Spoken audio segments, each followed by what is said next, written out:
Potting a plant may seem like a very straightforward procedure. You've got a plant, you've got a pot, and you've got some dirt. But guess what? There are some fails, and today I'm going to share some tips and tricks so that your plants thrive in their new repotting.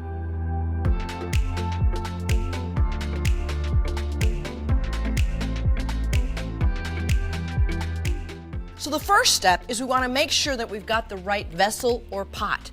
Not all pots are meant for plants. So the first thing that we're going to do is we're going to drill a hole in this pot. So we have a nice drain hole inside.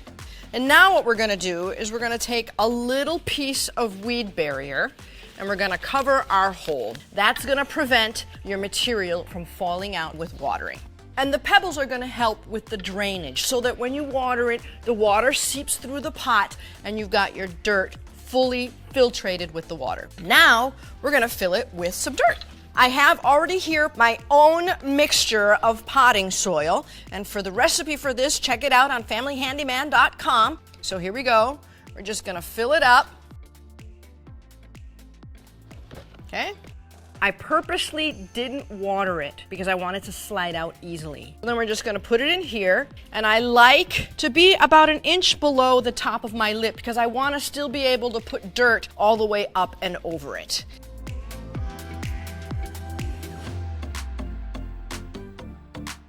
And there we go, a nicely repotted plant. For this and more, visit us at familyhandyman.com.